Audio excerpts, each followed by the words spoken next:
Namanya juga dongeng yang beredar puluhan tahun dari mulut ke mulut.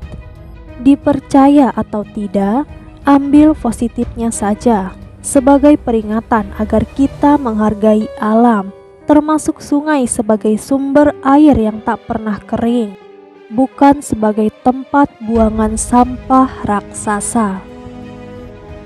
Mitos legenda ular lembu Kali Bekasi dikaitkan dengan seringnya korban tewas yang tenggelam.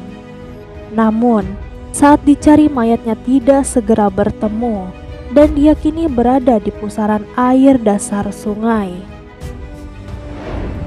Setelah dengan ritual tertentu, seperti melempar bantal korban ke sungai tempat korban tenggelam, mayatnya akan menyembul ke atas dan tidak jauh dari posisi korban tenggelam. Secara logika, korban pasti hanyut terbawa arus sungai. Namun hal tersebut tidak terjadi karena biasanya korban akan ditemukan tidak jauh dari lokasi semula. Konon menurut cerita, Raja Siluman yang berwujud ular lembu berada di pusaran air bendungan Prisdo Kali Bekasi.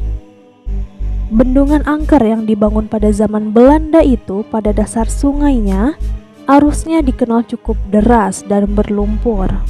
Mungkin karena kedalamannya, banyak pusaran air yang membahayakan bagi siapapun yang masuk ke sungai.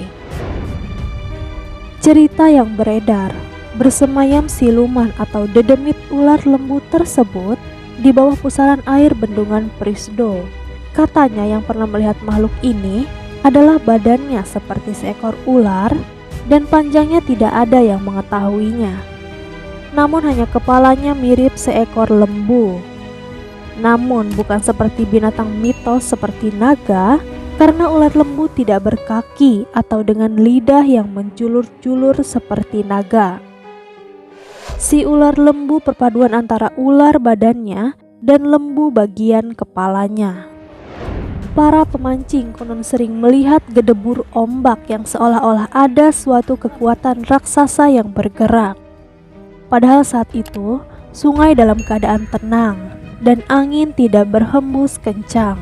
Walaupun ada angin, juga tidak membuat gelombang besar karena hanya sebuah sungai saja.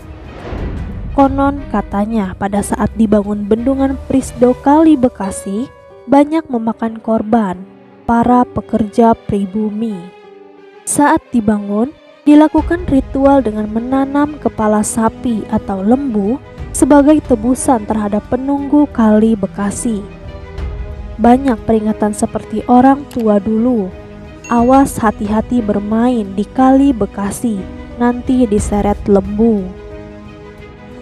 Mungkin peringatan itu diberikan ke anak-anak sebagai pembelajaran agar hati-hati ketika bermain atau mandi di sungai, karena airnya deras dan menghargai sungai layaknya menghargai ciptaan Tuhan.